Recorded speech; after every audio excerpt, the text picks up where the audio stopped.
I feel like it's really important that it doesn't feel like a panel, but it feels like a discussion. The importance of these spaces are because usually we don't typically do events like this in our building, or we have done, but sometimes we don't bring in a variety of diverse crowds. So just very quickly, could you put a hands up if you've ever been to this building before?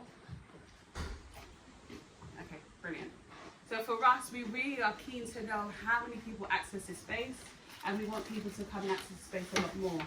So there is a QR code that I hope people started to scan, so we can start to get in contact with people in terms of using this space and utilising this building. So we've got a few questions, and I hope you all have had fun today, because I know I've seen a few people in the building. Thank you so much for Noah. Obviously I'm going to thank you for Noah. For bringing his house into this building, for doing the takeover, for being transparent and just being able to just come in and ask these questions. I think it's super important as well. Not only for the community, but for us to improve our learning. There's been so many moments and I'm like, what does that mean? And I'm getting like schooled. And this is important that we continue to school each other because it's a learning space. So let's get straight into it. I would like to start off with some introductions from who are on our panel. So I'll start with yourself first. Hi everyone, I'm Shay Juicy Couture, 31 years old. Outside the ballroom, I'm a flight attendant for a UK-based international airline, and yeah. Amazing, thank you so much. And yourself? Hi everybody, I'm the UK Prince Phoenix Juicy Couture. Nice to meet you. I've met some of you already. I'm 26, about to turn 27, gagging. Outside of ballroom, I work in event management. I work in VIP relations for an event company. So it's very different to my everyday, but I think there's a lot of parallels in terms of how I bring myself to the floor and at work. So yeah, nice to meet you. Yeah, I'm UK Princess, Vixen, Juicy Couture. I'm 27, so I've already gagged. I've already gagged. And my main background is in legal work, actually, for councils and corporate law. Yeah. So that's where you come with the information. I see the email. Now I know that there are others from your house in the building, and I feel like it's only great that those who are in your house to just stand up for me, please. Thank you so much. Yes, Sharon's just pointing out some pens, so if you do have questions, please jot them down. Yes, let's respect all the juicies in the house. I want a t-shirt, by the way. I've seen people have t-shirts. It's a thing for me to have. And a name. But we'll get to the names in a moment. My question that I have for you all is, how did you discover ballroom? So if you just take it in turns and just tell me where that came from. So I discovered ballroom in 2018 from an annoying friend. Honestly, it was just on this app called House Party with a bunch of people, and it was just like really getting irritated. And then I was like, "What are you talking about?" And it was like, "I'm ballroom," and I was like, "What is this thing?" And one of the person on the app, he was like to me, "Maybe you should watch Paris is Burning. That you can kind of get like a brief introduction of what ballroom is about." And I did that, and ever since I watched that, I was like, okay, I'm invested. So I started watching categories. Still didn't think I had it in me to take part. I just wanted to be a part of the community. However, before I knew it, people were saying, you can walk this or you can walk this. And I was like, nah. And then I started to see people that, you know, when you get that competitive spirit, like, oh, I can actually beat that person. And then I stepped out on the floor and it's just been up since then. Oh, love that. Since then. I love that we also had that moment where it was a sense of you found a community within a community. Absolutely. But it was the competition that sounded like. Now, in terms of competition, does the competition feel like it's rivalry, or does it feel like this is like... Oh, on the floor it's rivalry. Okay. On the floor nice, it's rivalry. nice. When we're in that space, we are competing. Outside, at the bar, we can wah. But when we're on the floor, don't touch me. I need that plant. That trophy is mine. Yes. So, yeah. I love Literally that. Who's coming tomorrow, by the way? Okay, necessary. Those who aren't, make sure you're there or have a ticket because it's sold out. Yourself, tell me, how did you discover ballroom? So I discovered ballroom around 2021. It was a pandemic and I was studying my law degree and I was at uni, and every day felt very, we were in the pandemic, so every day was very much a drudge to do anything. I was on a YouTube rabbit hole. I think everybody goes down one of those. I just ended up on watching the iconic Lysandra. I think a lot of people have seen this video in her, right? Iconic. I think it was like Wonder Woman costume. Yeah. Just doing something, and I was like, this looks crazy. Like, this is crazy, but I want to do it. I want to do it. I want to get into it. I want to know more about it. And I actually started watching balls from Madrid, the Madrid scene, and that was my first inception into ballroom. And at that point, I thought that is what ballroom was, until my friend said, you don't know what ballroom is yet. And then I watched the clips in New York and in America, and I was like, this is really what it's about. And since then, I was learning in my university room, then I moved back to London after my degree, and then I started going to classes. So yeah, that was the conception. I love that. Learning through the internet is a thing that we tend to sometimes disconnect from, and finding moments where we connect with people virtually are where we kind of find our communities as well. And you mentioned the fact that you saw ballroom in Madrid and then you started to look at it in New York. Tell me what the differences are, if there are any differences. Is that a big question? Yes. Too big? Good question. It's not on these questions. That's all we can I think the biggest difference is just the understanding of the structure that is ballroom. In any scene, especially in Europe, people are trying to emulate the essence, the moment, what they see on TV, Paris is burning, and impose. But I think when you start to really understand what ballroom is, it starts to really reflect in what you do. When you go into a dip, you feel the essence. When we were learning just in class, like the melting point, it's like you feel somebody can understand what you can understand. And I think the main difference between maybe Madrid and New York was just that kind of hardship of the origin of what's happening. Everyone tries to copy ballroom, but once you really live in that moment, you're spending your last dime on an effect. The community hall might be the smallest thing ever, but you're made to slam your back in any moment of time. I think that's what New York really gives, which is kind of missing throughout the rest of the world. But we try to do our best, but yeah, New York is very much the origin. I love that. Thank you for sharing that, and thank you for just jumping on the question that went there. Vixen, could you answer? Yeah, how did I discover ballroom? So I had a friend that was into underground styles of dance. So she used to watch a lot of clowning. I don't know if people know what that is, but Kendrick Lamar did it in his Not Like Us video. So like all the people that were in the clown makeup doing that different type of dance, she was very into that. And then one day she was watching what you were talking about with Lysandra, is the Street Star, right? It's got Inksy in it, which is a legend, and Lysandra, his up and coming icon. He's also so juicy. But I remember that I watched that and I thought, that's crazy.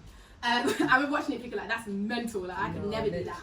And then a couple years later, I was in uni and I was into Drag Race really heavy. Like me and Drag Race were like, me and Drag Race, like, I was like, girl, like F my drag, everything. I can do it. I look like Linda Evangelista. I'm a model. Like I was in drag so deep. And they take a lot from ballroom culture. So I was trying to figure out what the origins were of some of the movement that they were doing. And then when I was searching up the origins, I then came across the same video that I saw years ago, which is the Street Star again. And then by this time YouTube's evolved, right? So now we've got a lot of recommended videos and like a lot of them were ballroom stuff. So now I was on Ballroom Throwbacks, which a lot of people might know, might not know, but that's like the hub for like NYC ballroom, American ballroom. And then I ended up on Ballroom Throwbacks. And I remember I was watching the ball where Kamaya did that breakdown, right? And then I was like, that's a bit of me. Like I remember that was the first time I got up. The breakdown where they were all dressed in like they were all in dresses. But they were in the dresses and they pulled the dresses down and she said. I remember. I can still remember it. Like, and I literally was like burning. I remember getting up like, and I didn't even know what I was getting up for. I literally had no clue. And then that's when I was like, nah, I need a bit of this. Like I need to be in this.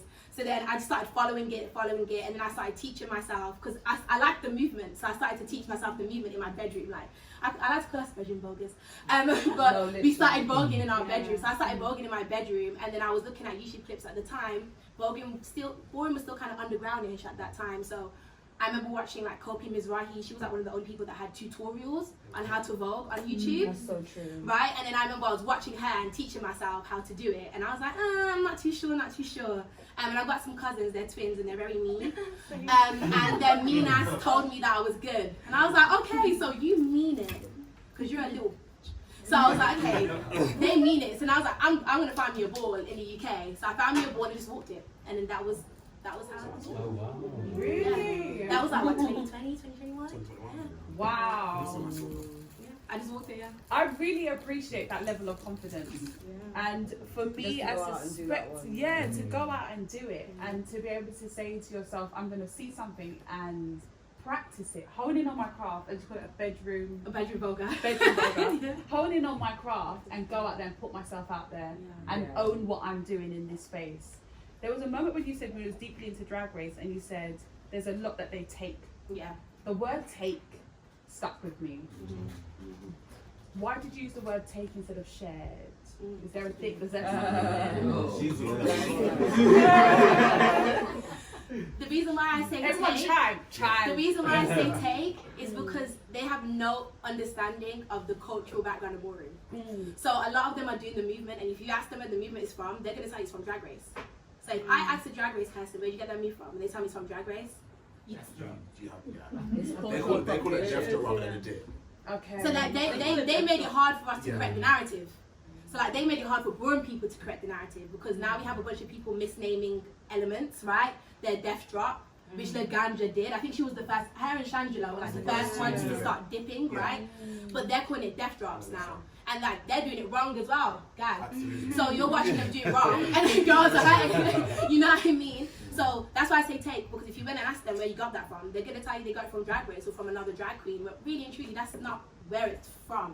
So it's kind of like doing movement with no background, with no culture, no education, and nothing. And I don't think they realize how much it takes from ballroom, because if you don't give credit where it's due, then how do people know where to do the right thing? How do people know where to go, who to go to? Do you know what I mean? And then you're kind of doing a miseducation that then we have to fix when people come into the ballroom scene.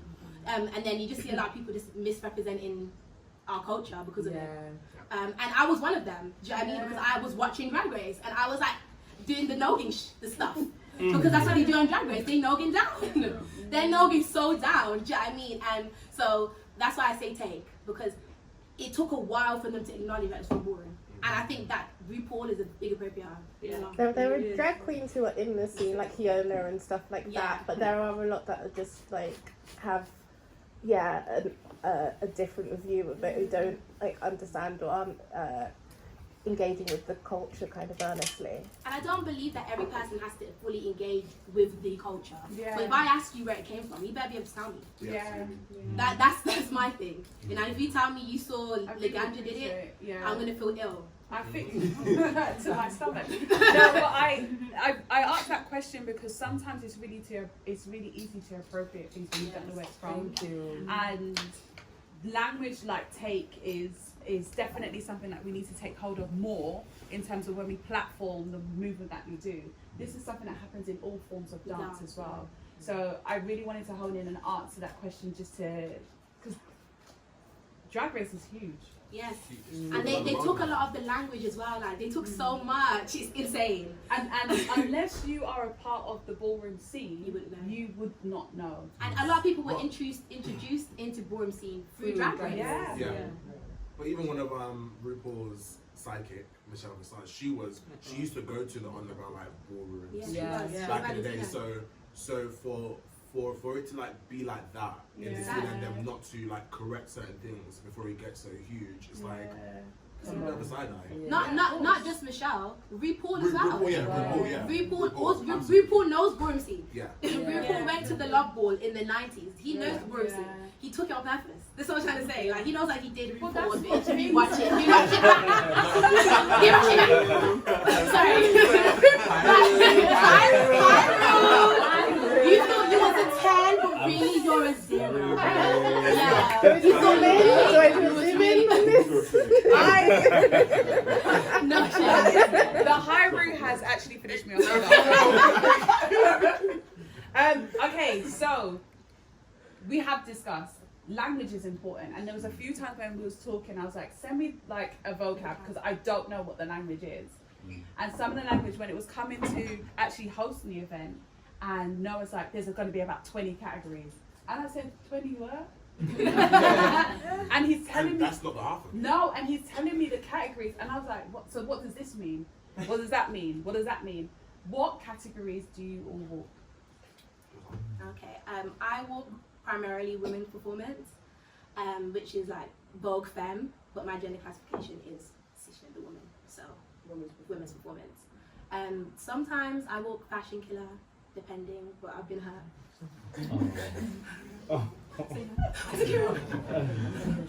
And I walk Butch Green Red Femme Performance, which is mainly male figures in ballroom doing Butch Green performance. There's also a male figure category called Twister, but that comes from Women's with a Twist. Just in the back. But yes, I just walk Butch Green Red Femme Performance. So I walk Pretty Boy Realness. In a real life, sorry, I had to say that. Yeah, in a real life. Really in a real life. But that's the thing with ballroom. Like, you gotta have it in real life. It's literally my every day. You see it. And I also walk Sex Siren as well. Tell me what Sex Siren is, because we was having this same, yes. And she walks sex siren too. We was having this conversation in the office, and it was like, no, it's like, I don't know if I can say. We are in a space, talk to me about Sex Siren. So it's just like the art of being sexy. Okay. With or without your clothes on or off. Because a lot of people feel like they can walk Sex Siren and they don't have that sex appeal. So it's not just about going there and being naked, because you can go there and be naked, but do you make me want to pee? Okay, that's the Do you make me want a piece? Like, is there a point in your selling of Sex Siren where I'm like, oh, that's like, it kind of turns me on a bit, kind of thing. Yeah, That's why now you talk about it. It needs to have that bit of that for you to feel uncomfortable to a point. It's a good uncomfortable to a point where it's like not right here. Yeah, we'll be like this. Yeah, like my kids, they'll be like, We be like this, like like, I'm kind of like you'll hear us screaming in the back. Like, okay, sex. I get it. a lot of people are sexy, but not people have sex appeal. And in terms of those styles as well, so those categories, what obstacles have you faced, or do you think there are any obstacles in the categories that you personally walk? So for me, realness for me, I don't really face an obstacle because that's my everyday. Pretty and I'm real. But for Sex Siren, I feel like I'm sexualized a bit. Even though I enjoy being naked. However, I don't feel like just because I'm going out there naked doesn't make me a person that wants everybody to want to, in the cute words, fuck on me. Yeah. Or like slide into my DMs and just want me to. You already see me naked at the ball, you don't need to see me naked in your DMs, kind of thing. Yeah. Do you feel like because of the sexualization with some of the categories, is it hard to step out of that in the real world? And not saying that when you're in that zone, it's not real, but in your reality as in your professions. So like I wear a uniform to work, and sometimes when I look at myself in the mirror, I'm like, I would rip that off you. period. It's one of those moments. So it's like I carry that with me, if that makes sense. So it's like, even though it's my category, when I'm at work on a day to day, like I look at myself and I'm like, oh, you know, like okay. It's a lifestyle. Every category is like a It's lifestyle. somewhat, yeah. Yeah. I think the like distinction, especially for performance, for example, there's when you step on the floor, there's a persona that you emulate, which isn't entirely yourself. But for that one moment, you're catty, you're bitchy, you're rude, you're everything. Within that parameter, it's okay. If I go to work and I'm catty and I'm bitchy and I'm rude, Yeah. I'm getting fired.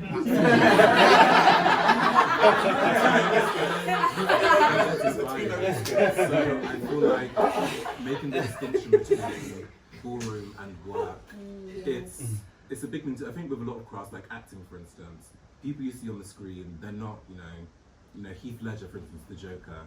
He did so much method acting trying to get into this character that he lost his life, and it's putting that individual and persona into a personality.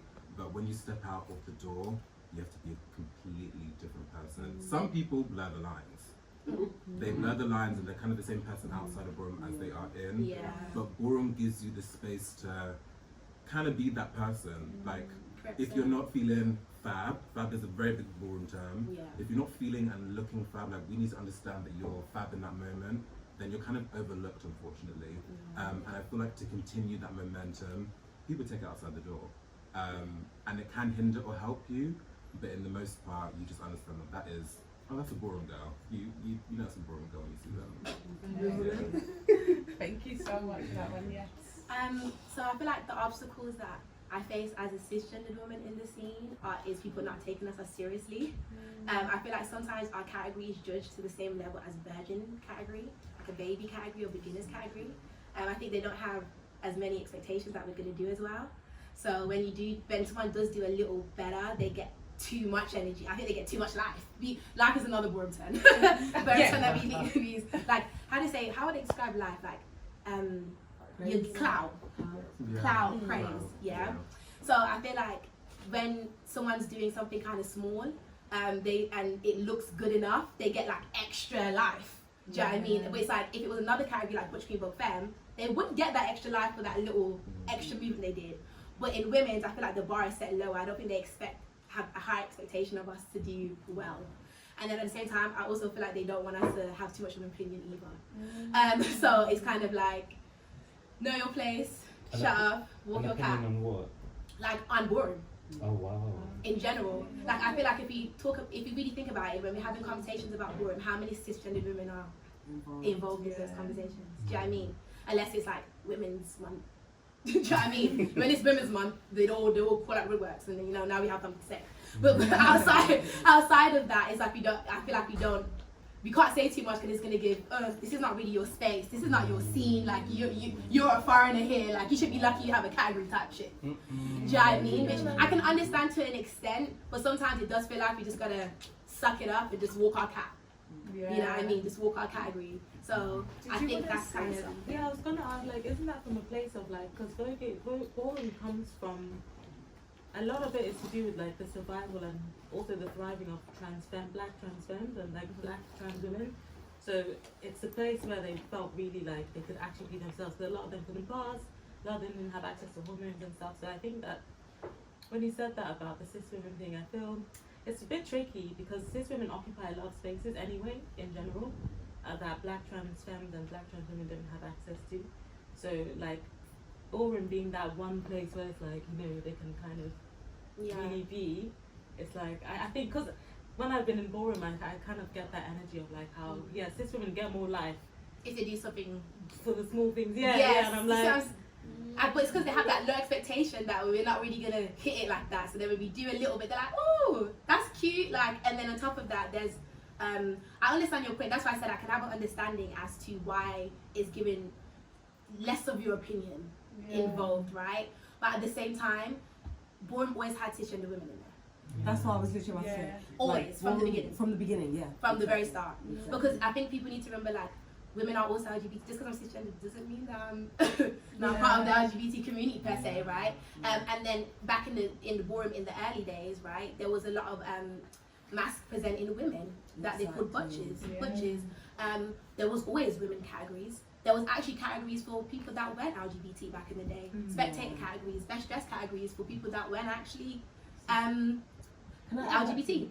If you watch old clips, you'll see a lot of like you'll think you see a bag of butch queens, but some of them were women. We were talking about butchers. that once. Yeah. A lot of Before, a lot of them had not transitioned at that point. So there's a lot of male figures that look like male figures that are actually cisgendered women that are butchers, right? And not just I outside of that, there's still a lot of women in the scene. There's legend. We have legendary women in the scene. Like cisgender women have status. We have they have big places in houses. Overall mother Baby Garcon is a cisgendered woman, right? Icon Jamie Balenciaga is a cisgendered woman. Been in ballroom for a very long time. Heidi Misrahi, one of the founders of one of the biggest houses in ballroom at the time, she was also a cisgendered woman. So we've always been here. Do you know what I mean? But I think we're just kind of like more of the smaller part of the scene. Yes. Yeah, no, I want to say like my biggest takeaway from what you're saying is not so much that like women like don't belong in ballroom, but to saying like are people like graduating from a baby Vogue too quickly and then they're doing something like in a little bit in women's that's and then they're like that's not what I mean. Yeah, what I mean so is they're getting their life too much. No. What I mean is that when they're judging a women's category, I don't think we're being judged at the same level as they'll judge Femme Queen Performance or they'll judge Butch Queen Vogue Femme. I think they judge us like they're judging Baby Vogue. It's not just like being lenient or anything. No, I think they're being lenient. I think Just they're judging because, us like we're Baby Vogues. When you do look at women's performance, you don't see a lot of essence. You don't see a lot of people that actually carry. There is like a handful of people that I can say really actually vogue in women's performance. So that's why our category is given less. And I think as well that it's so important to have. There's loads of people. It's so important to have that kind of real life lived experience and your obstacles that you're sharing, just in a reflection from because the gems that you're dropping.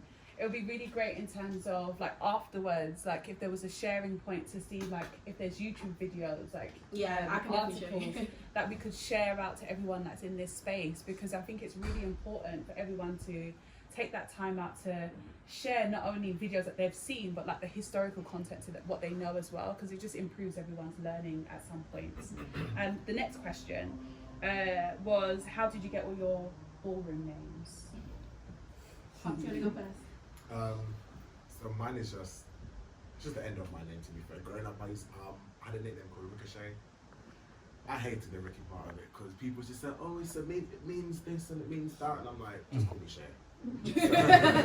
And then coming into ballroom, they wanted to call me London, and I was like, I'm already from London, so it doesn't really make sense. I was like, Shay is enough for me, and that's it. Thank you. I think for me, I spent quite a while being nameless, out of the kind of fear of if I go down forever in the London ballroom and end up not liking my name, and I'm like, everybody knows me by this name now, so I'm just like, I can't really change it. Like, if Laomi was to change her name tomorrow, everyone would be like, just calling her Laomi. But it's because she's made just a statement with her name. As I started doing performance and when I came back to London, people used to tell me that, I really bring old school performance, kind of bringing it back. So I kind of sat down and I was like, what type of names, like bringing it back and showing people what it's like to be back in the day. And it was Phoenix, rising from a part where there's this history that nobody really knows about, and it will take one person to gather all of those pieces and really rise up into something emblematic of what it's supposed to be. So Phoenix. That is yes. Mine is not as deep nor as thought out and no metaphors. I just didn't know what to name myself. I was in the scene calling myself my real name. Then I realized that I work legal and I needed separation between my government name and ballroom, because I don't want my job finding me in ballroom. And so then I was going through like just the 101 government names my mom's given me. So I was like, maybe I'll go by Tatiana, maybe I'll go by Alea. And then I was like, I don't know. So then I went to my pops and was like, Shay's my pops. So then I went to Shay and was like, can you find me a name? Can you give me a name? And he gave me Vixen. And he said, because the meaning of Vixen was like a strong woman or fiery woman. So like, I think she should be called Nazilia Banks. No one it's a good thing that no one asked him what he thought. That's the good thing. No comments from the back. But yeah, so like Pops named me, and I was like, I'm gonna stick with the name, and I was gonna use the name to create a persona for myself that's on the floor. That's not exactly who I am, because respectfully, I probably am an Azalea Banks, but that's me. That's because it's really interesting, because obviously your names carry so much weight. Yes. When you step into, and I love the fact that there's a differentiation when you're just saying like who I am in terms of my legal work and who I am when I'm walking. your names carry weight when you step into spaces. And I think all the time when I hear someone says like, oh, this is my name, I automatically feel like, I want a name. Because you want to hold that persona, but also you want to know that someone's given it to you. And when you said that it was given to you by Shay, and you said by Pops. And one of the things that I've always been interested in is the association with family when it comes to the ballroom scene. Is this a question I have? Am I just ad-libbing? No, yeah, it's a question. It is. Hey, I'm doing my job. So what does it feel like to have a chosen family? So, you know, you get to choose the people that are part of your family. What does it feel like to you all? I feel like chosen family, when you kind of define it in its basic terms, is the people who you gravitate towards, who kind of reflect or draw similarities from your biological family. But also in that turn, it's sometimes when we're at home, our biological family might not be the safest space that we've considered at home personally. So when you leave the house, when you go to these community spaces and you connect with people with certain characteristics and certain traits, you feel like a family. We have the family of Couture, Ballroom UK, like it's a family in general. And I feel like when I started Ballroom, I was kind of scared to find those relationships, because I feel like outside of Ballroom we have friends and partners, relationships, and those are all the same type of people you can find in Ballroom as well. Nobody's different from outside of Ballroom. Like, I guess we have better, more exaggerated personas, but the traumas we share is very similar, and you find it in Ballroom. So I was scared to get deeper into that and to find that, because honestly, I just came to Vogue. I didn't want to argue with nobody. I didn't want to be on the phone late at night and be like, you hurt me, like I want to come and you know what I mean? It's a scary thing to do, but I made a decision with the help of Shay and Vixen. When I became UK Prince, it became a responsibility to make sure I'm nurturing family dynamic and to see what I want to see as well. I'm 26 now. I've got my son in the back smiling, and he has his son, my grandson, Noah. And I'm like, if I was like in a heteronormative setting, like I'd be like, I want to be 28 with kids and married. I'm nearly there. Yeah,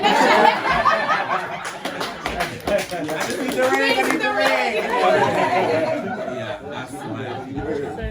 Thank you so much. And also as well, I so appreciate the fact that you kind of started to like spot out the family members in the audience as well.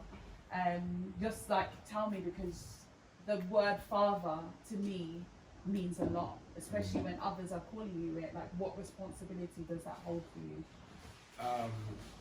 It means just being selfless, rather than being selfish. Opening up and allowing a space where they can genuinely come and be themselves, and also relate to them in certain kind of ways, because although I'm their father, I am a part of the LGBT community. I'm a gay man, so a lot of the stuff that they bring, whether they're straight or whether they are gay, or whether they're trans, like I have to find that space or that place where I can relate to them in a certain kind of way and just be like grounded in it. That's his son and that's my son too. And also that's my daughter and that's my answer. So it's like, for me, choosing them was finding like-minded people with respect. Because a lot of people in the LGBT community, they come from a place of rejection. So where they can find a space where they don't feel rejected, they feel more accepted and related to, it's also like a safe space as well. Yeah, I really love that. I love the fact that, you know, when Vixen was talking earlier, you said that's when Shay saw me. And to be... No, because literally I was on the panel and I saw her. I was like, something about her energy. And I spoke to her after. No, that was at the next function, yeah.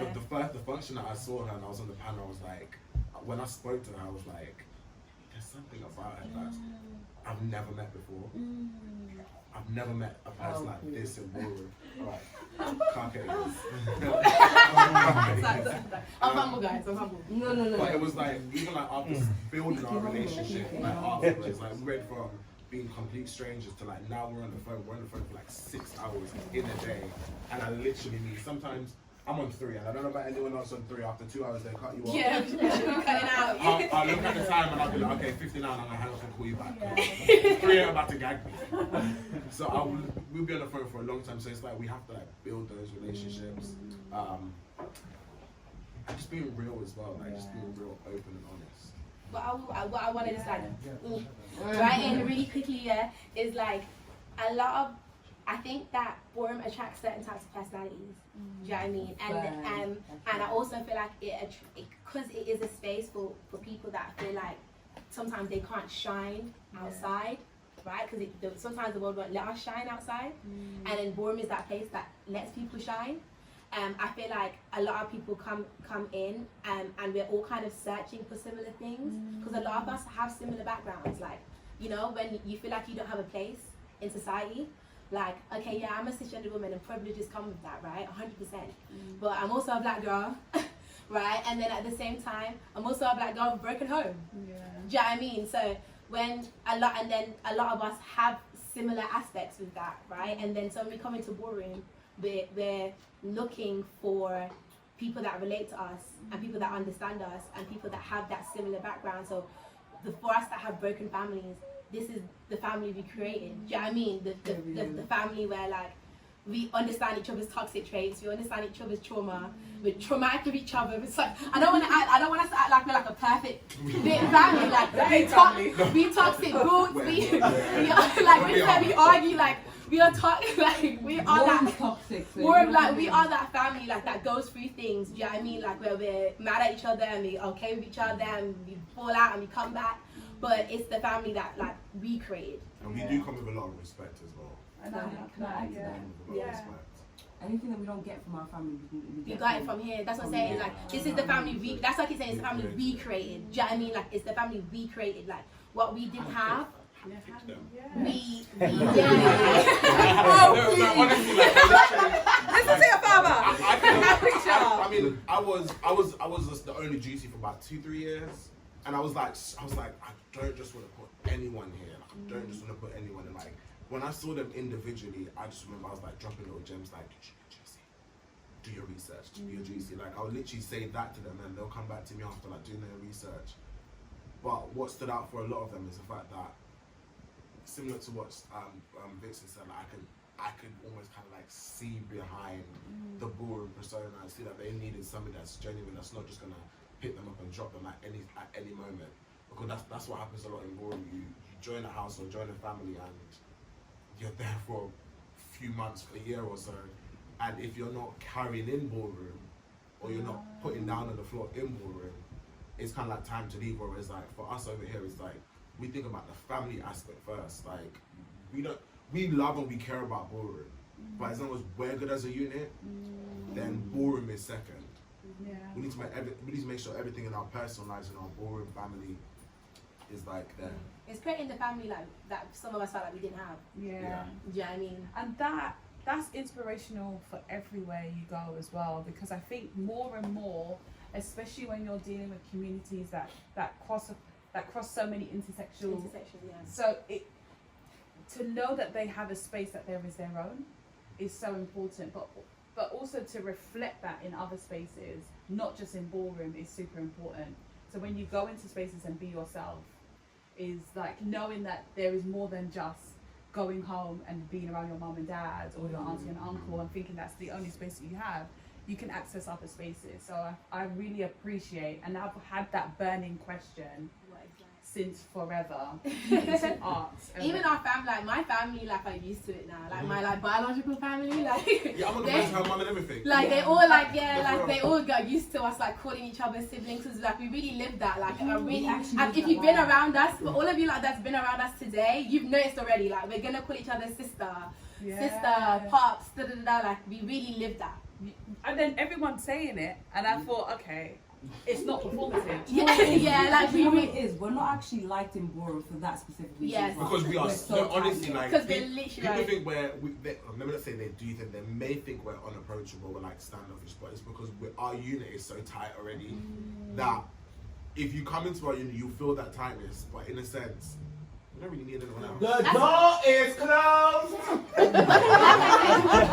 the thing is, like, I invite everyone to come see, but no, don't. No, I think it's that way. When we're out, you can kiki with people, but because we also see that the shadiness, like we are genuine across the board. Yeah. But I think that's what they love about us too. Like, it's the they love and hate it about us. Like, it's our biggest compliment. No, literally, we be in a club and they don't want to be around us, but they're there.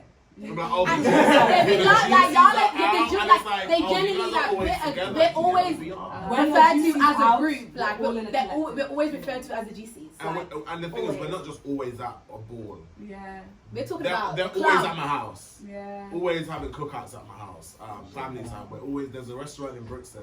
That's our restaurant. He's our restaurant. He's our restaurant. We And we won't tell you. Whenever And we I won't walk in, tell you the restaurant. No, we That's won't. our spot. whenever I walk in, they're like, oh, your table's up there. So I don't have to book a table. We bring the internationals there and everything. Because the family isn't just here. Our family is around the world. It's crazy to say it, but I can get on a plane now and go to Amsterdam. I've got something to say.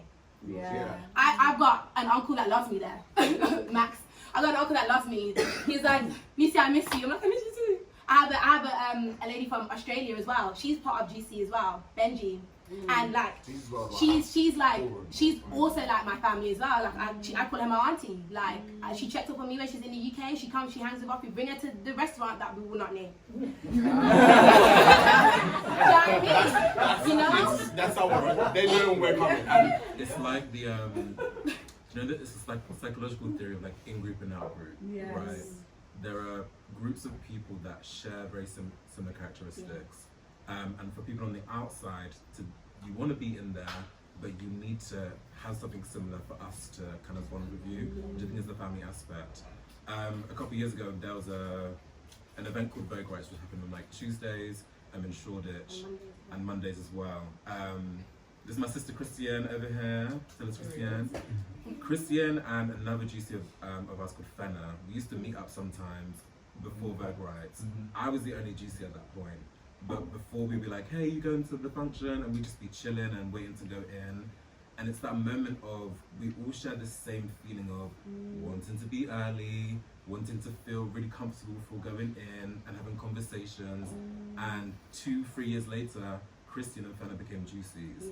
And it's, again, we go to different countries. Christian's from Barbados, Fenna's from Czech Republic. So it's like, even though we have people in different countries, again, the in-group are the characteristics that we share, which make it easy for us to speak and connect and communicate. I don't understand why there's no more space left because he said the door that door. The door is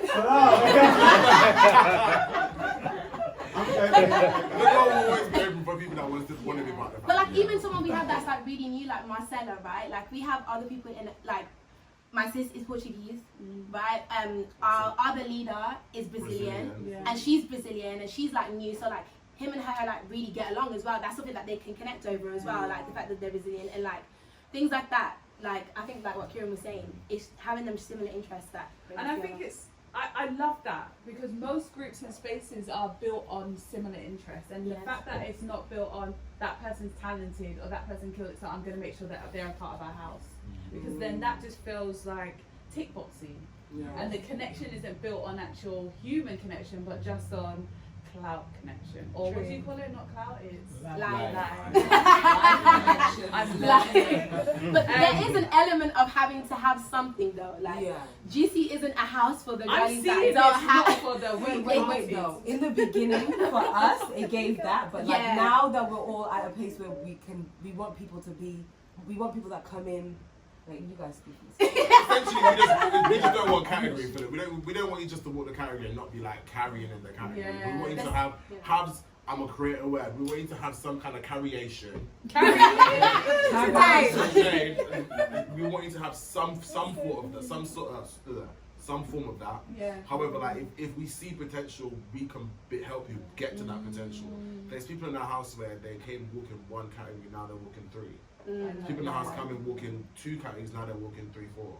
So it's like if that potential's there, sometimes you're like, oh, I think I can walk that, but I don't think I'm. And where behind you going? No, do it. Like if you wanna walk body, go in the gym. If you wanna walk sex, go in the gym. We'll give you a couple months to. And then we will. We will evaluate. We're stand set. That's it. I don't expect it like we ain't a stand set. We're stand set. Christian was walking walking runway. We And we stand. were like, you need to step out and body, but you need to No. hit the She gym. she came to us and said she wanted to walk body. I remember she Yeah. came to us and she said, "I walk body." And then what did I say to you, sister? What did I say to you, sister? Do that what? And then I said, "Don't make sure you don't miss what." The gym. I said, "Make sure you don't miss leg day." Bitch. And they don't. And she don't. She came in. A year later, She's a carrying. grand prize girl. Yeah. In The body. designer came in walking runway and sex siren, and she wanted to Vogue. Down. That when I tell you, every day she came, she wanted to do everything. She wanted to just Vogue, and we're like, we don't want to see you voguing on the floor. Yeah. If you get an LSS, you better be runway or sex siren. Oh, wow. And literally, and then the minute she stepped out on the floor, everyone was like, "What did you do to Desire?" Listen. Oh my god! Oh my god. What happened to the? She's carrying. She's this, and we're like, and in the beginning, she didn't see it. In the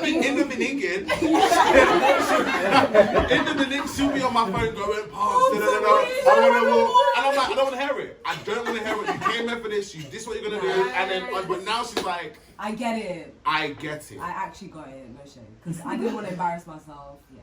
No, I don't. But then you don't embarrass us. But in families, there's a sense of accountability, and you have that. When a family is a working space, and you feel like it's a connection between whoever you decide are your families, you are accountable for each other in and out of the space, and that's what I'm seeing here, and I love that.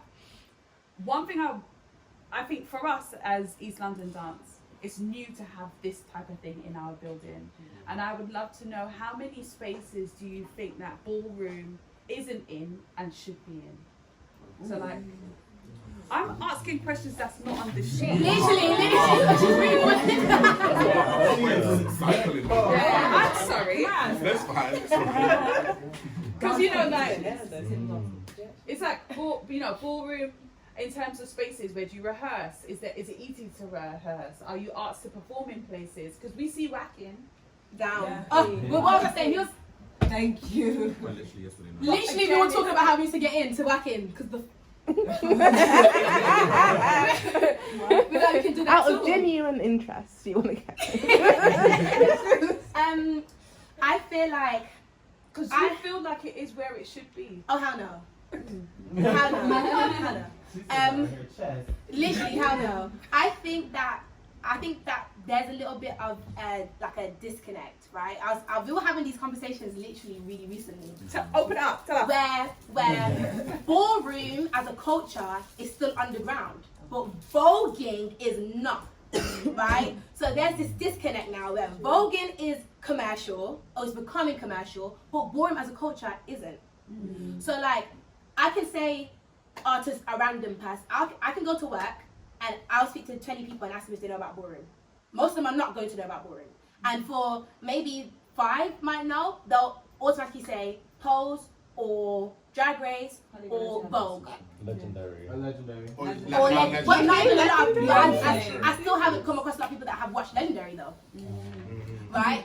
So like, do you know what I mean? Like, it's getting there, but like I'm trying to say, ballroom as a culture is building into becoming commercial and coming out of that underground. But voguing is not underground anymore, and it hasn't been for a long time. I think we have that disconnect now where spaces, or particularly the dance community, want to use Vogue movement because Vogue has now become commercialized, but they don't care for ballroom culture, and then that means the people that are involved in ballroom culture that are voguing, we don't really get those opportunities that other dancers are getting by commercially learning our movements or our moveset. And then because some of us don't have that commercial background, because I worked in law, we worked in event management. We didn't sit down and do ballet for 10 years. We didn't sit down and do contemporary for 5. We didn't, you know what I mean? We found voguing, do you know what I mean? And we started voguing. So we don't have that commercial dance background. So I feel like a lot of spaces we're not even able to enter, but they're using our movement in their spaces. So I think it's that difficulty between voguing being commercial, but ballroom being underground. And I find that because of that, they don't really care for voguing as its own separate thing. They're just going to place it in their movement. They're going to place it in whacking. They're going to place it in heels. They're going to place it in heels. They're they're gonna put it in all those things, but us that are involved in the culture that's underground, we kind of miss out a bit. And then when it's Pride Month, everyone's like, get ready, come out now. Literally. Do you know what I mean? So I think that like there's a lot of things we don't really have spaces, particularly in the UK. Yes. I think in America they're building it now through non-profit organisations and things like that, right? But in the UK particularly, we don't really have that as much, where we can kind of be our own standalone in our own spaces. So what we do is like what everyone else does. We book studios, do you know what I mean? And we walk the functions. Do you know what I mean? And then that's kind of where it ends. And because in the UK there's a lot of laws as well, especially with youth, you know what I mean, anyone under 18, it kind of blocks us a bit from getting involved or being able to input ballroom into spaces with young queer people that need it. I think the issue is that sometimes we're blocked from getting to the people that we need to get to, which is the queer youth, do you know what I mean? And the queer adults, but the queer youth. Because we can see right now that a lot of statistics are going up for queer youth: HIV, STDs, STIs, loneliness, anxiety, depression, sadness, things that ballroom might assume, but could also help. You know, and like, you know, that those interventions as well, which I think we'll get to later about like what the Kiki scene is, but those interventions, I feel like we're just blocked a lot, and I don't think we're taken as seriously. And it's crazy to me to see the girls can make a living off whacking, but we can't make a living off voguing. Absolutely. And the whacking girls are dipping. They're getting me. They're actually getting me. Wait, we got a question. So I think I was speaking to an older person in forum. He was saying that he really believes that voting should be codified in terms of grading on specific elements in a similar way that gymnastics is in the Olympics. Like when they used to have like the numbers, like instead of 10, like the line. It's not a question, it's like a Do you statement. think there's a future for voting at the Olympics, or what do you think? I mean, it was. It was already kind of Olympics, but it wasn't an Olympic sport though. It was just a performance. I feel like with It was sticky. on the question of it being at the Olympics, I feel like right now ballroom is a spectacle rather than a sport. We're not taught enough how to look after our bodies, unlike other athletes. You know, I think just upstairs, like I really wanted a cool down, and then we had more time to do a cool down. And it's like those little things after doing hours of being on your feet, on the floor, you know, doing a lot of things that are kind of not a hindrance to your body, but you're exerting a lot of energy on a day-to-day. How to really look after your body, and the aftercare of being in ballroom, doing performance in every other category. In terms of it being graded, I think we're graded already. We're judged very fiercely with everything we do. If we're going to codify and break it down, it's going to get very difficult because for me, I used to love gymnastics and do gymnastics, but I can't do what some of the girls who are walk dramatic performance, you know, dipping from heights above unknown, 360s to 720s, these crazy type of spins. I can't do that. But I can give you a character which you are going to love in that moment. And if it's like, if we're going to grade it like that, it becomes a bit, it gets difficult. The lines start to blur. How do they blur? They start to blur because, you know, if I was to come out and do these crazy stunts and tricks, to some judges, that might be you winning the battle. But for me, and maybe for another judge, me doing a character on the computer, sweeping up somebody, that's what I want to see. And then, if we're going to do it at the end of the day and who's graded better, it's like, why is my character less than your 360? Or why is your 720 better than me, you know, doing a dance, I was shaking my ass type thing? Like, why is it better? Because you have better physicality or you understand characterization more? And I think if you start tiering them, putting on certain levels, then people are going to start to feel more fat than they actually are. Like me. It's a dark thing, but it's also like, I feel like with elements and performance specifically, there's so much that goes into it that you can't just pick one thing and be like, this is the ultimate type of performer because you start to lose the history on everybody else. There are so many people in like clips back in the day who absolutely carried, but nobody knows their name because they were overshadowed maybe by Naomi or Sanaya or all the girls that were really given at that moment. But they were doing something so intricate like I Put the Silent Back in Blonde, Johnny's. That move was so beautiful, like so on time and everything. But if at that time people are thinking, oh, she didn't jump from the stage, that wasn't dramatic enough, it would have been completely lost. I was going to just it's really interesting because we do a lot of like hip hop cyphers battles in this building, and I'm not from the scene, but I've attended a few now. And when you have a judging panel, when you have a judging panel, it's the way how it's been judged, and ciphers like Maren chime in, she's in the building. It's very similar how that happens, and we're thinking, and when you're asking this question around the Olympics, that is a form that has got there. I think you're right when you said about I haven't done ballet since I was 10, I didn't do contemporary for 5 years. When you relate something to a technique that's been done historically in education, or someone has deemed it as a form of dance, it becomes notified to others. And ballroom isn't othered. You've created this space for yourself. But I really appreciate the fact that it needs to, you know, you mentioned the fact it's only kind of picked up in Pride Month, and it is. You see the flags. Because that is when the money is there. And there is really something about, you know, as much as we don't want to be the token, if the token has the bag, I will pick it up. Yeah, period. And I think, you know, using this type of space or this opportunity to really platform, as I said to Noah as well, this is just the start of something. And I really appreciate the fact that we've got you in the building, highlighting the fact that voguing is different, whacking is different, they're changing it up. Because you can see, physically you can see where the money is going. Yes. And everybody deserves to get a chance. Everyone can put their hand in the pot. My thing, I think you asked a really good question, because I think we think about how we can max off voguing becoming commercial. Do you know what I mean? So I think you asked a really good question. But we already have a grading system. It's the ball. We already have a grading system. You're a star, you're a statement, you're a legend, you're an icon in your category. That's our grading system. We have one already. Why make another one so that other people can feel better? Do you know what I mean? We already have a grading system, and it works. Yeah, I hear it, but like we go down. Like voguing in itself is very strenuous. So why can't we go to the Olympics and do that one?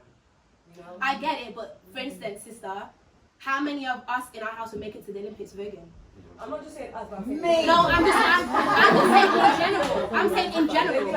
I'm saying in general. Wait, because if you can't backflip, sis, what's T? maybe 3 out of, you know? Just the same, but think about that. How many of us are talented voguers and only 3 of us will get the spot because only 3 of us can backflip? Yeah. No, but it's not just backflip. But it would be that though. Because what are we be grading on this stuff? Voguing. No, but they can't grade us on voguing because only we can grade each other on voguing. How can another person grade us and they're not even involved? How would they be grading us? That's what I'm saying. We're already graded. My thing is we're already graded. Yeah, but would you want a random that's not in the scene grading your vogue? They don't even understand it. And that's what it gets back down to. It's again that it's appropriation. And when something is taken and moved into other spaces, then it becomes othered. My thing is, why can't they take us and put us there? Why must they take it to give to someone else? That's my thing. Like, why we have judges, we have legends, we have icons, we have people that can do this already. Why not let them be the ones to forefront it? Yeah. Why must I give it to someone else and let them do it? Because they tried to take break dancing to the Olympics, and that was a shambles. Do you see what I'm saying? Look, do you see what I'm saying? Yeah. Like when others when others outside that don't understand and they take, this is what happens. And then next thing you know, and then next thing you know, our complete movement is watered down, and we're gonna see everywhere. Yeah. You have. Oh, sorry. No, go. I think of that topic, it's funny because we had this conversation the other day as well. Yeah. About, for me personally, as a professional dancer as well, outside of ballroom, is like I think that's given me the benefit to be seen and be given those opportunities because I know that I have a name for the other things that I've done that are highly ranked. And it's interesting that like casting directors will say they want voguers and they expect every dancer to know how to vogue, but little do they know that there's actually like a whole culture scene of people who master the talent of it, but because they're so lazy, they don't want to do their research, and they just want to be able to access people who they think can mimic it and deliver it to that standard. And that's what we say, like, I was saying to Vixen that I think what's something I think the girls should consider more is like the way they market themselves and should like strategize in terms of branding. I think the talent of it is 20%, the rest of it is how you market it yourself and like how you strategize yourself on social media and how you sell yourself for it, if that makes sense. And I think that's something that's not taught enough in the community in ballroom, because when I went to college, they taught me how do I find an agent, like how do I need to like present myself when I speak to someone, how do I need to like be, and that's something that it's not being taught in the community, and that's so annoying because we're still underground, and like they know about us, but they don't actually want to go towards us to do the work basically. And that's why it's such a pleasure and a privilege, even when the class, I think it was Runway was upstairs and the CEO was upstairs at the same time when it was happening, and she came back downstairs like, I don't know, she was choking herself and in awe of how amazing the class is actually going to be. And that's just to say it's never happened in this building before. And I think for me as well, it's about having people that are doing the work in the building, teaching classes to people that might not be in the scene but just want to give it a go.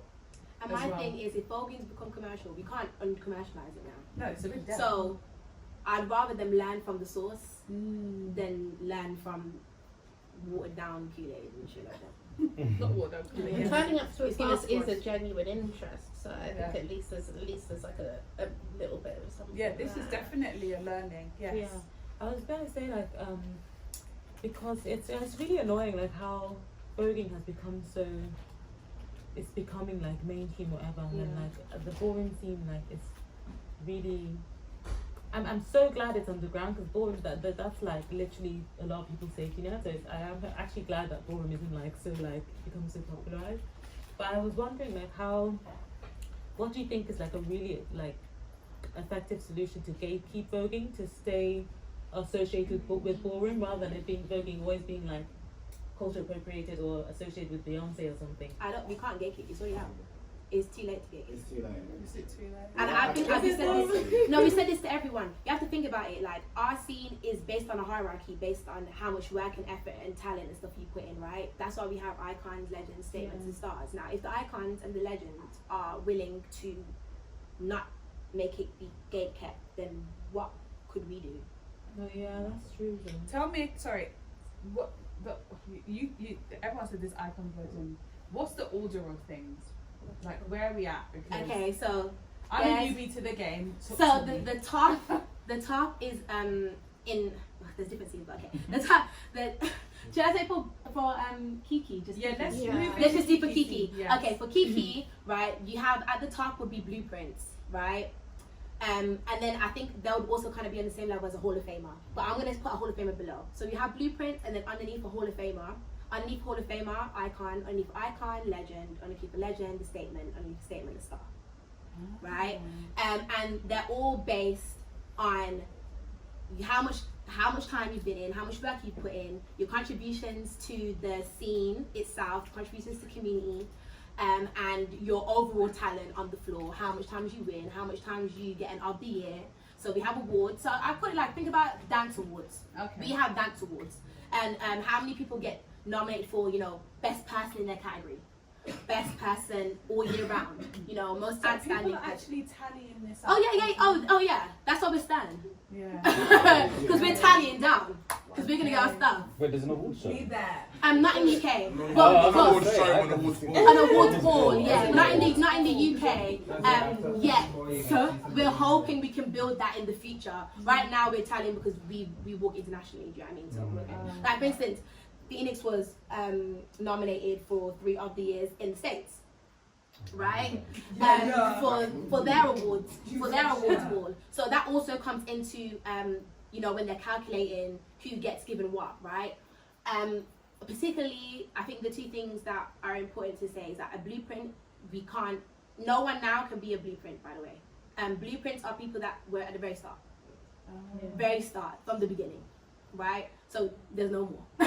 So no one can become a blueprint now. That's done. Like, and blueprints for Kiki Scene, like Naomi, Tamaya, Katrina, Champagne, those are like blueprints for the Kiki Scene, right?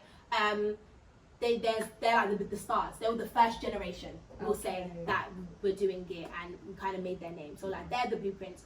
Hall of Famers is kind of like, you know, it's kind of like the Hollywood star. Do you know what I mean? Like when you get a Hollywood star, I would say is what a Hall of Famer is. You know, once you've like done your biggest ones, like I think, like the overall parent, the person that founded our house is a Hall of Famer, right? Because like, look, I wish if you could list all her accolades, you know what I mean, you would know. But yeah, that's I think it's important to have a distinction between what those two are. But in the UK, we're still building that. So there's not a lot of, we don't have any icons in the UK. We only have legends, and we don't have a lot of legends either. Okay.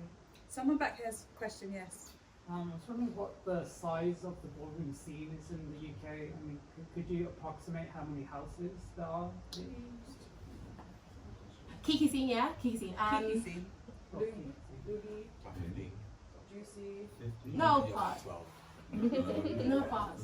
I love this maths that's mapping right now. It's 2 to 3 handfuls. I don't think it is. You already Prada. You already did Telfar. That's how you do That's a that. good 11. Yeah. That's a good 11. Some go and some come, so it changes, isn't it? Like there used to be other houses that were active that were active, were like angels and stuff like that. So it changes. Do you need to be in a house to like walk? Or No. No. That's what we call a 007. Yes. Free agent. Free agent. Okay. Yeah, like James Bond. Because I was seeing like I'm obviously getting the list, people signing up. So Yeah. I see 007. I was just like, this is interesting. Literally, you're like, what does that mean? Yeah, like you said. So I feel like, we call it the house of 007, but they're not a house. But they're definitely the biggest demographic in the UK ballroom scene. Like that. Is that? Oh wait, we've got one here. Yes, Yes. Girl. yeah. So we've got a question at the front. Yeah, and also because I wanted to go back to the gatekeeping thing because I just like I'm just really vexed about the state of things in terms of like voting and how like it's no longer it's actually really bad because like the people like yourself who are supposed to actually be profiting off it and stuff, it's like feeling like it's more gonna start going to be like I don't know like people who already have access to privilege or like white people who like suddenly see a Beyonce video and like, oh my god, I'm gonna start voguing and then I'm gonna start teaching in established dance places. And then that's why I wanted to say that I still think there's ways of gatekeeping. Like even this whole conversation right now is actually gatekeeping because you all are like you're in the vote scene and like you're in the ballroom scene. I do think we gatekeep to an extent. Like we don't let people like someone couldn't just pop out and start doing vote classes. They're gonna be attacked. Like our scene is international at this point. Like if you're not associated or people don't recognize you, you will kind of be but can I stop the girls in the club feeling bad? No. Yeah, exactly. You know what I mean? Can I particularly stop the sorry? What No. Yeah, because in terms of like who's actually at the foundation of it is who's actually making the money from this. This is the thing about I'm saying about gatekeeping. Dance classes, it's what's it called? Playground, London. There's all of these like no. I'm not naming people because I can name people, but I'm just naming the places. A lot of heel girls right now. Taking it. The heel girls are taking it. Crazy getting taught by legends, and then they're doing it in their classes. Yes. I'm an activist. I'm there going. I'm in their comments. Don't worry. I'm doing that. I think like That's so good. Yeah, next ball. That's what I mean. yeah, we've attacked. Some people have been attacked for. Not physically, but like in the comments. Go in the comments of people like they'll put a flyer out going, oh, vote class in so and so, and the comments will be filled with people in the scene going, I've never seen this before. Like who is she? Yeah. Well, like just to think of it, like look, you use Beyonce as an example, but Beyonce's got a cosign. I will say on that, I think to your question, there's a discourse right now between Yes. trying to keep the scarcity of what Yeah. ballroom is. Yeah. For instance, at Renaissance, watching Honey Balenciaga on stage, it's like nobody else around me knows that I'm a juicy as well. Like Honey's on stage, Honey's also Balenciaga, Shay's also Balenciaga, and it's like we have that connection, that closeness to what's happening. However, as Vixen said, unfortunately we can't go back to uncommercialize it because everybody, when it's Pride Month, wants to show what it's all about, what they're all about in relation to queerness and ballroom. I feel like when you enter the scene and you, for instance, walk a category and you don't know what's going on, you don't understand, you will be chopped. It's because we have the ability as judges, experienced individuals, to say, we appreciate you coming, but there's something to be learned from being on this floor, and that is the gatekeeping in itself. Exactly. And I think like outside of that, I don't know, even watching Honey on stage, it's like, I'm glad she's up there showing up what it's supposed to be, like how it's supposed to be done, because Beyonce, Coastline, could have got someone completely random. Thank you. You know what I'm saying? Completely random, but I've been watching Honey for a very long time on the Kiki scene pages, when she had brown hair. Yeah, like, Honey with the brown hair. Honey with the brown hair was a different Honey that you see now. Yeah. Honey Yeah, Honey with Beige was Balenciaga, yeah. Exactly, so it's like, at least we are moving in the direction of at least having people that represent who we are to its truest form in ballroom. And on top of that, there's benefits from us making it commercial, like from letting not gatekeeping it too heavily, because if we gatekeeped it too heavily, then we wouldn't have a Honey with Beyonce. We wouldn't have the America grand prizes, that money that can change your life, 10K, 5K, 3K. That ability to, that commercialization has allowed people in the scene to have more opportunities and to be able to make money off ballroom. These back in the day, these were voguing for $200 or just the trophy. What we be doing, we voguing just for the trophy. Fashion week. Do you know what I mean? Yeah, so now that has allowed us, if we kept it underground, we wouldn't actually be allowed to use our talents outside of ballroom. Do you know what I mean? And like it being commercialized allowed us now to even be here. We wouldn't be having this conversation if ballroom was gay kept. That's facts. I've always wondered, how do you decide which categories win cash prizes? And also on how do you decide with judges, because I was saying to Noah, don't laugh at me. I said to Noah, do you want me to print out numbers for the judges? That's He was like, no, we don't do that. That's really old school. And he was telling me about like chops and They used to. They used to. They used to. No. They used to in the 90s, and in the 2000s that kind of went. But in the 90s that was old. That was a system. There would be like a first place, a second place, and then a grand prize, basically. So now you said someone will get chopped. Show me the hand gestures. Okay. What Or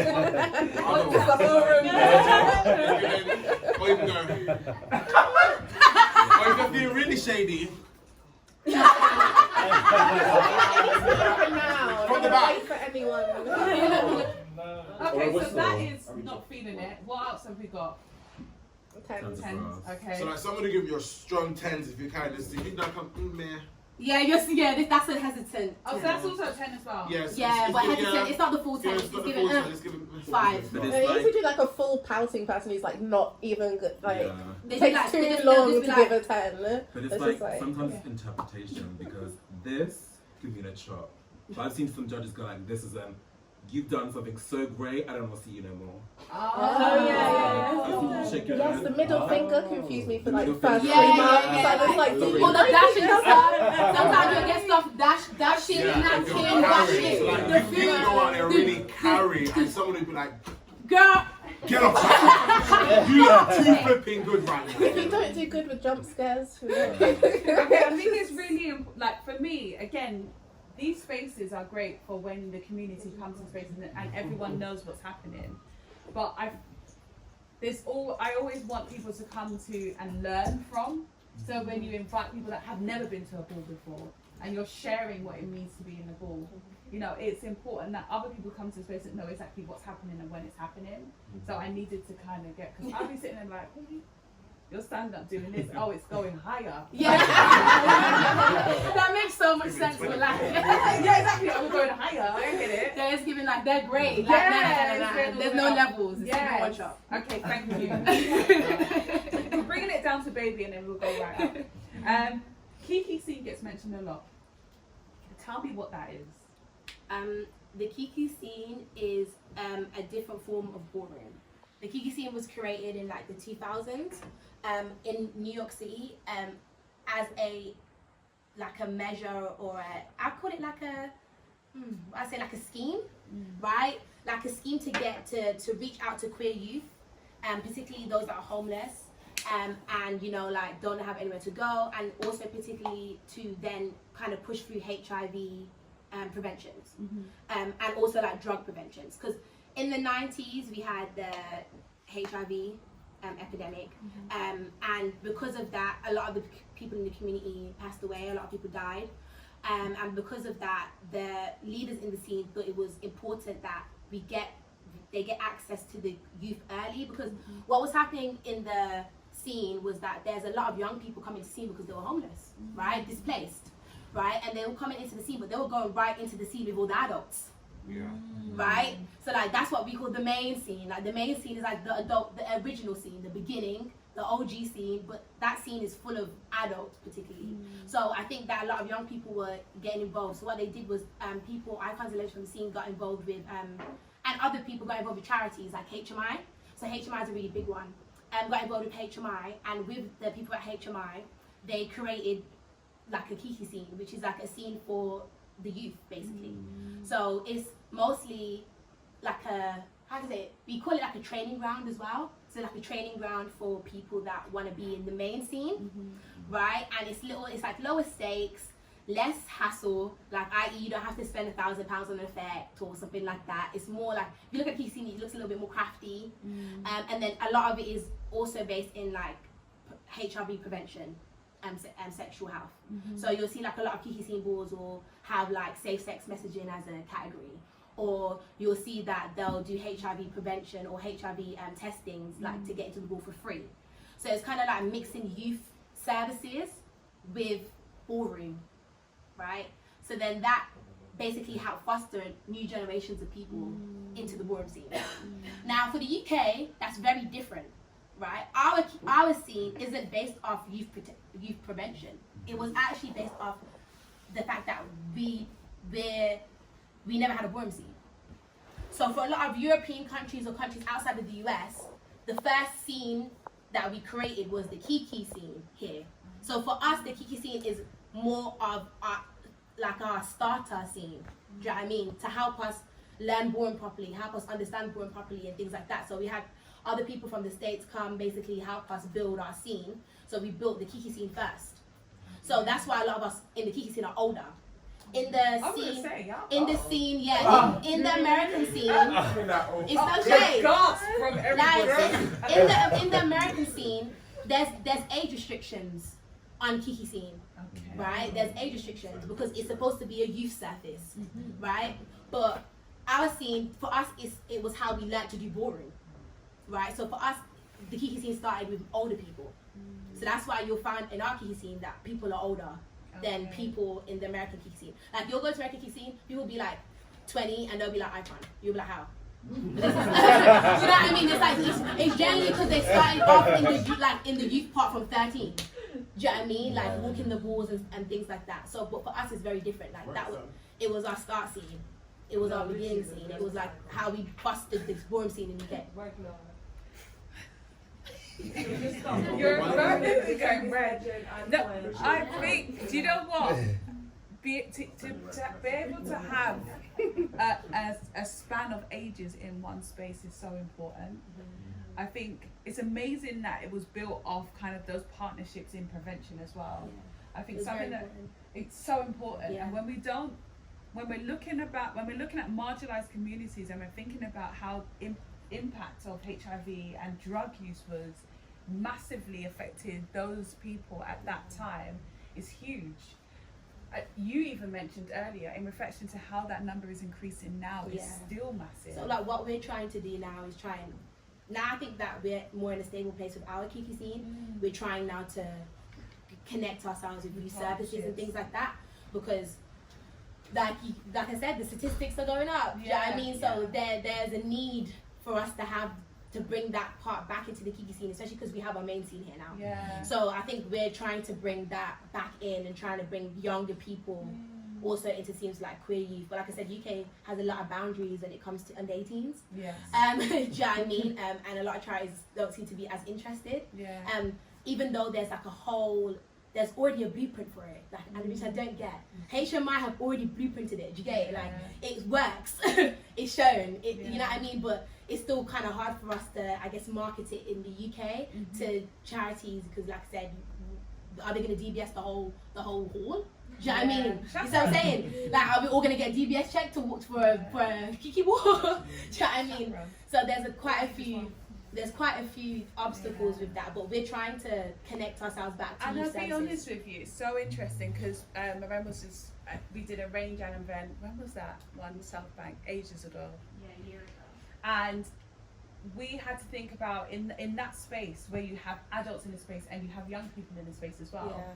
How do you prevent or create safe spaces for young yeah. people to be in space around adults, especially vulnerable young people, vulnerable adults again. Things like having somebody that is a safeguarding lead in that space, just there to be accountable for that space. A chaperone in that space as well, just there. You know, a little picture of that person, like a picture of them, say, I'm a safeguarding, I'm a chaperone. It's also as well, it's like, I don't dance, I'm not a mover, but I want to be a part of the scene. What services can I do to be a part of the community? That's how you build those partnerships. And that's more to everybody. You know, accessing the space or, you know, pushing the scene a bit more, but knowing, oh my gosh, I've got a friend that is a therapist. They could come in and offer services as a one-off. Those partnerships are really important to build that Kiki scene and give it that essence of what it has. I think it's slowly getting there. Like, I know some people in the scene have, you know, collaborated with like the Love Tank. So like they've collaborated with Love Tank, so now we're like, that was like, I think the Under the Roof Ball was like the first time we had HIV testing. Like vaccines as well, you can get like, at the function. And then like we're also working with sexual health charities as well. So it's slowly getting there, but we just had to jump through a lot of hoops. You know what I mean, to get there, but slowly. So I think it's like misconception, which I think is very heavily in the queer LGBTQI community, that even though we are very friendly towards each other, again, the same humans that exist outside of the space exist within the space. So there's this conception that if you come to ballroom, everyone's gonna love you. We're all gay, like, hey girl, what's going on? Like, I love you. But at the same breath, it's like you need people who are the therapists, the sexual health clinic activists, everything within that space to make it known that even though outside of ballroom you might be experiencing a lot of things, but inside you can have access to those things. So I think partnership and speaking to people, again, is something that conversations happen over years and years to even get to certain points. But I think we're at a place now where we have those connections and we can reach out to other people who are thrownable, who have, you know, sexual health people like Love Tank on site. Like I had it on my ball as well, and I was just grateful that they could come and have that same, again, the value system is very similar, and they want the same for us as we do for everyone else in the scene. So important, and that is also, it's something I did not know. And I think when you think about the different scenes, you always want to know, if you're a person like myself, an empath, you want to know like what is being done to support others in the space as well, because it's a space of vulnerability on and off. So you want that sense of protection to be there. We have gone through every one of my questions and the additional questions that I didn't have on the paper. I want to open it up to the space if anyone has any questions that they really want to ask the panel. Yes. Yeah, so you mentioned like, yes, there's the same people who is outside the scene that are inside. And you touched on revelry, which is so kind of part of the competition aspect. And I wanted to know how, if and how you faced that with skewing off the foot and how you've done that.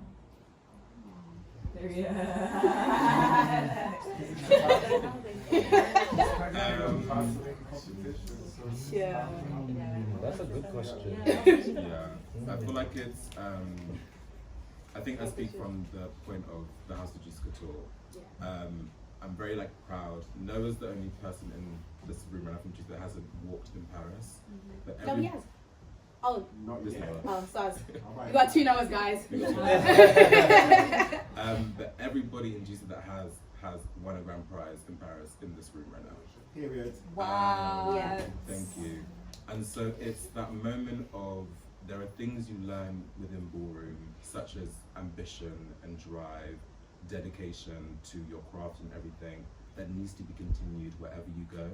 And I think in terms of the human condition and relationships and meeting people, unfortunately you can't detach a relationship inside and outside of ballroom, because again, people who say nasty things aren't just in ballroom, they are outside of ballroom as well. So irregardless of the scenes you go to, those conversations, those relationships, you have to navigate the same way as you would do outside.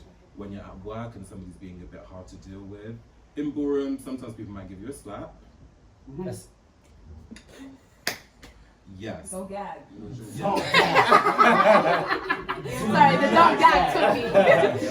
Go gag. But it's like, it's that We won't do feeling. that. But people do that. No, yeah, we don't. We don't. We not. Wait, unprovoked? Or just... We not. It's that What's a moment of, provocation? It's up to the person. It's saying that if there are violent people, there might be issues. So yeah, no, it's true. As in, to that point, it's like there are people that come to ballroom. You might have this perception that we are all nice people. We generally care for each other, which we do. We do generally care for one another. That's what makes the community so great. But at the same time, if you say something even slightly out of turn, somebody who has suffered maybe a lot more trauma than you know of, because you just meet them on the surface level, they're taking it as an attack, right? Those same people you can meet 2 seconds. Like I can walk out of here and find a person like that two streets down, right? And that same person can be in the space right now. I don't know it, but the way I would navigate the space is treating everybody as you would like to be treated, right? With respect, with cordiality, because you don't know what people are going through. And so take those lessons you've learned from growing up, not in ballroom, but outside in school, in work, and literally apply it here. Because again, as Noah said, to market yourself, branding, we're not taught that in ballroom that much. We come here thinking, oh, you're gonna be a fab girl, you're gonna do everything, you know, your mum wants you to do, but it's hard to do if you're not taught it. So when you are coming to ballroom in these spaces, unfortunately again, it's not taught very well, or often shall I say, but you're gonna have to bring all the lessons you've learned throughout life and bring it in this one microcosm of a space, because it really does help in every step. Yes, question. So I'm asking a lot of questions. No, it's fine. I think that one thing that I respect about ballroom is how much it honours tradition, and sort of the strictness of the categories is quite beautiful in how it honours tradition. But also I've noticed that there has been some evolution lately in ballroom categories, such as creating space for non-binary people, performance and things like that. I wondered if there might be space in the future for more categories for femme queens, because I think, you know, sometimes the femme queen, a trans woman, I don't know if you're familiar with the term femme queen. I've been researching. Sent me a vocab. Yes. I see it now. But you kind of feel like, okay, realness is what I've got, but I wonder if, you know, in the future there might be space for more different types of femme queen categories. What do you like? What type? Because I don't know. because for instance, like there's femme queen queens are in every category. Performance. There's femme queen performance. There's femme queen face. There's femme queen body. There's femme queen rawness. Yeah. There's femme because queen when it gets broken down in a big enough event that it's but But sometimes So if it's you- just female figures. yeah. So it depending on the ball promoter and the size of the ball, you might have it grouped together as female figure. You might have OTA, open to all, female figure, male figure. But that I would say that normally happens depending on the type of ball and the ball promoter. Do you know what I mean?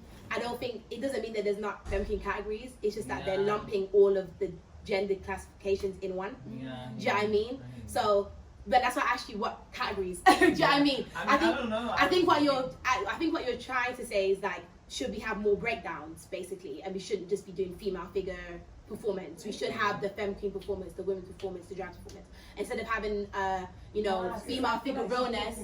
Like different. Just different, maybe. Yeah, like, but that's what I'm saying. Like, but what That's what she's saying. Like But like, more like in the future. I think that. oh, like random categories, Yeah. like beauty face, Yeah. femme queen beauty face, or like Yeah. I think Was it hair affair? yeah, like all hair these affair, kinds of, hair other affair, things. or like best. We've got one that's like best nails right now. That's kind of coming up. I think that can happen. I think there's no rules on making a category. There's no rules on making a category. It's all just to do the book mail. So whoever's throwing the ball, that like they can make their own categories. Like they can make like femme queen hair affair if they wanted to. Like no one's gonna sit there and be like, you know what I mean? Like you can make your own categories if you're the person planning the ball. And like people do that. Like in their own balls. Like Matisse created Fashion Killer, and then that picked up speed, and then that started to go around the world. Do you know what I mean? Like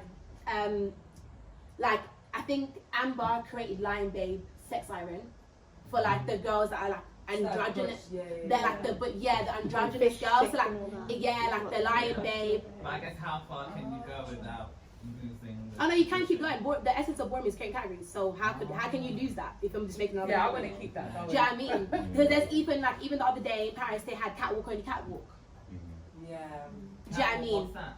Yeah, you just catwalk. Oh. Yeah, literally catwalk only catwalk, like no more, like no less. Not even like where they spin the wheel and stuff, but like like gold chairs and you know what I mean. So when you say like, I think your question was particularly towards femme queen categories, right? Yeah. That's just to do with the promoter. Like I think if you want more femme queen categories, then I think I do think femme queens anyone can ask for more categories, because sometimes people put out balls and we'll message them and be like, can you please add our category please? Like can you thingy? Like we've done that before, like can you break it down? Like we don't want overall, you know what I mean? Sometimes give us our stuff, you know what I mean? Like when there's categories missing, like can you put our category up there? But I also feel like if people should also take that agency when we're creating more balls that have more categories in there and having the inspirations, like knowing that femme queens want more different types of categories. Now when I'm thinking about doing on board, I'll put that into mind, and I'll think about another femme queen category to put out. I think it's also like as well depending on the scene that you're in as well, because like for example London, even though is that we do have femme queens, but we don't have like a whole. It's not a lot. Like in regards to like compared to New York and America and stuff like that, where there's a plethora of them. Right, so then when it is that we come here now, we have a category that is femme queen performance or femme queen specific category, whatever. You're gonna get 1, 2 people just walk in that category, and it's not gonna be like no competition. There's no competition there. So then that's why you put it to be female figure. So then everyone is able to participate. Everyone is able to kind of have a level of competition, because that's what ballroom at its core is competition. Right? You're coming here because you want to compete. You want to be in the mix. You want to be like, yeah, girl, I'm the girl. What? Yeah. Like, and you're not gonna feel like the girl if you're like you're the only one walking, or like there's no one walking against you. But like recently, like there's been more. Like I think our scene will adapt with the changes, because like even like now we're forcing ourselves to break down more of the categories for Kiki balls. Do you know what I mean? Like we're breaking it down more. Especially because we know we've got more femme queens and stuff like that. Like we're starting to break the categories down more than we used to. So I think we're building. Any more questions? I was gonna say, like, there was a lot of talk about how it's a lot of competition and everything in the scene, and you lot spoke about going to restaurants and doing things as a house. And I was just wondering, it's a sound like there's community within your house and stuff, and then there's community in the competition space. But I wondered if there's like community amongst the ballroom community together outside of the competition. This kind of counts as community. Do you have I'd say you need to like because I'm from Manchester, right? And in Manchester, I'm kind of help build my own self-community of people that come down to London to help people as well. But at the same time, because I'm like 21, there's also a younger set of people who within the community. We call ourselves the playground. So it's more like from 20 to 19 to like 21, 22 to 3.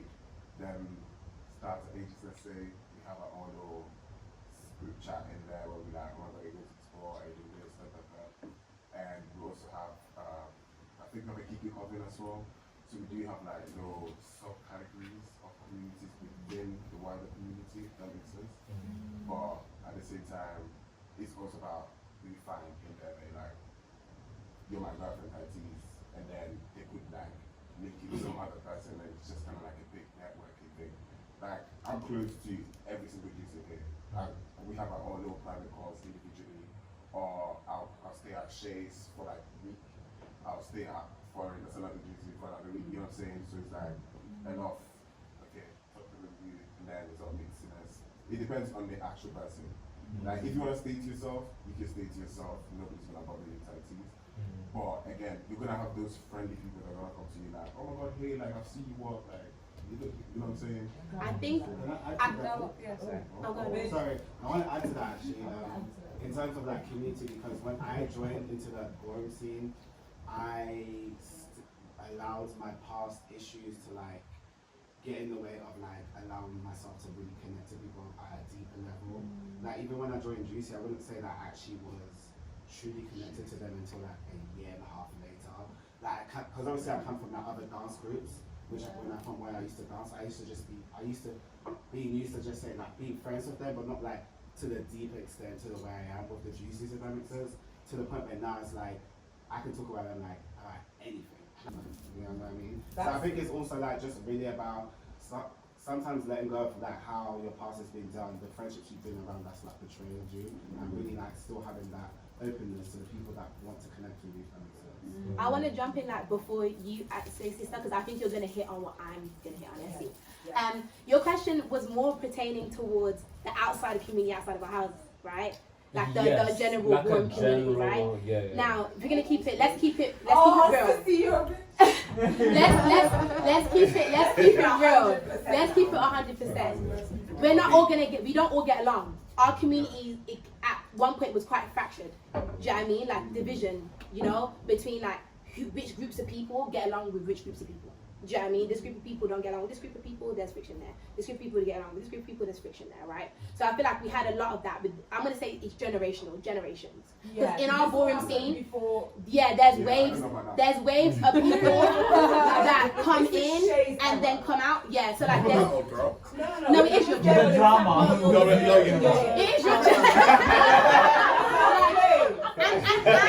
And the gen before pops though. And the gen before pops, because there's a generation before pops. No shit, that's why he's like, it's not me. If you're all grandparents and parents, like, there's a generation, there's a generation behind pops. You know what I mean?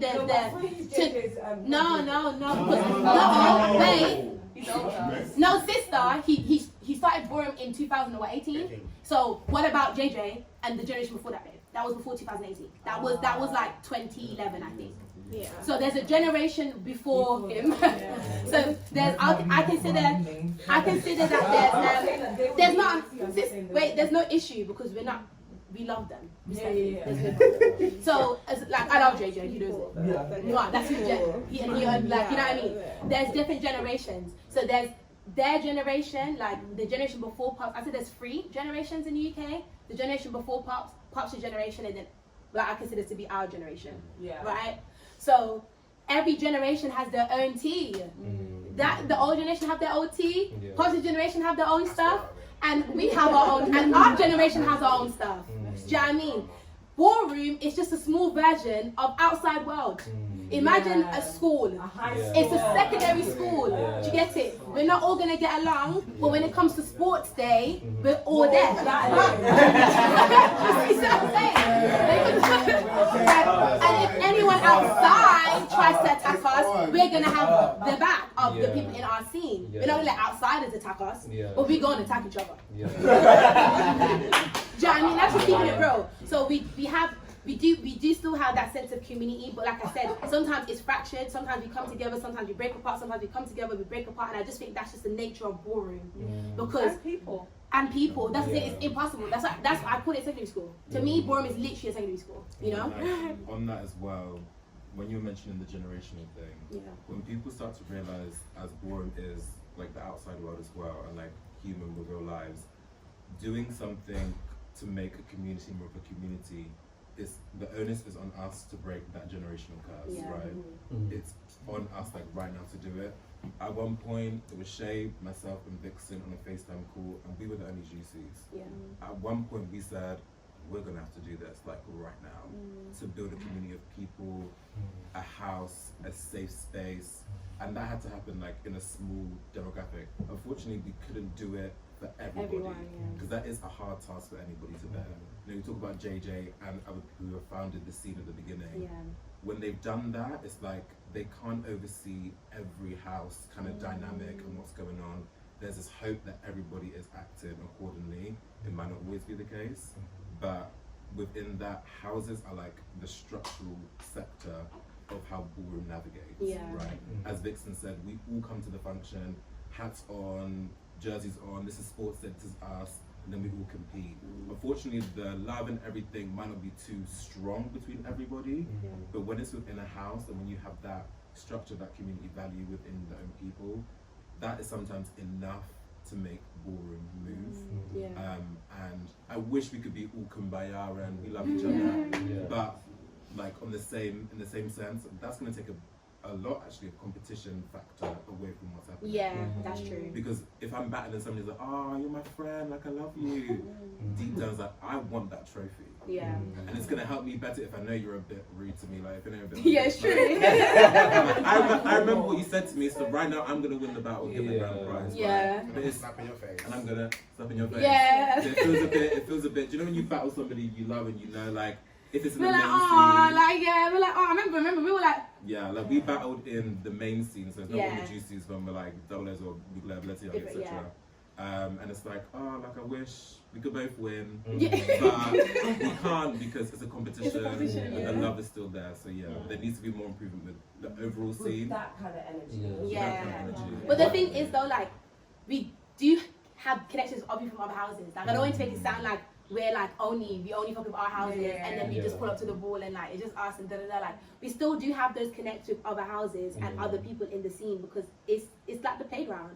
We go to school, we have the ball is the playground. You know what I mean? You might be in 7Y and I'm in 7M, Not but 7Y. you know what I mean? But like I'm gonna you know sometimes it's easy to describe boring those terms. You know what I mean? Like I might be 7Y, I'm 7M, but like I still fuck with you. Like we can kiki. You know what I mean? Like so we still have. There is still those elements of community, and I think the things that tie us together, that the one thing that ties us together is our love for Warren. That's. I'd like to, like, as I was thinking that, like, what we have a lot in terms of events is like balls and mini balls, and other people were talking about like maybe it was you,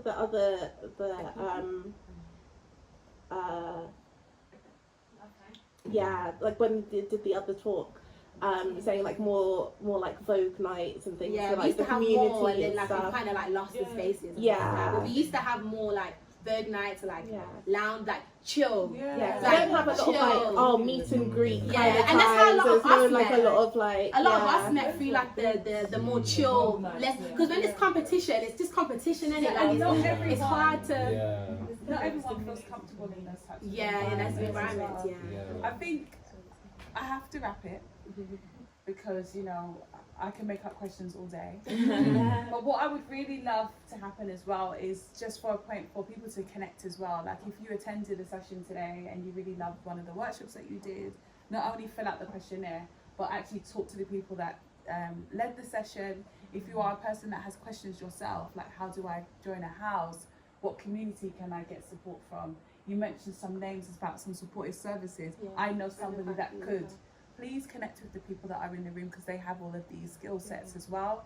If you don't feel comfortable having that conversation, please drop a DM to Noah or on the House of Juicy Couture UK Instagram, and then find a way to connect with people. Even though myself, I'm the community and wellbeing manager here, my passion is to support people and signposts. So if you feel that you're in this space and you feel comfortable in this space, you can always come back and say, where's Nzinga? And I will be here. Not all the time. Not all the time. I like to work from home a lot, but I am here mostly Tuesday to Thursday in the building, and it's really important for me to be able to create spaces for people, but also access the spaces that we have, use the spaces that we got, free space, to want to rehearse, to come in and just make it fun as well. But I really appreciate everybody in this space now. Drink up what you need to drink up and eat the food. And we're going to start to pack away and close down. Thank you so much. Thank you for having us. Thank you for having us. Thank you for Noah. Thank you, Noah.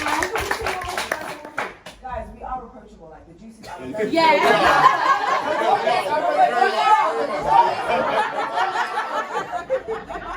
We're not, but we're really friendly, approachable people. Like, if you need anything, we're here. Do you know what I mean? We're trying to help. We're trying to. We're a bit jaded, but we're trying to like into the community and like help, because I know that there's people like yourselves that are willing to learn and like are nice people and not just, you know, like the other girls. You know what I mean? So follow the Instagrams if you aren't followers at Instagrams. Follow individual Instagrams. You know, push the work that's being done. Take pictures. Tag larger organisations as well. Make sure that you're doing that work.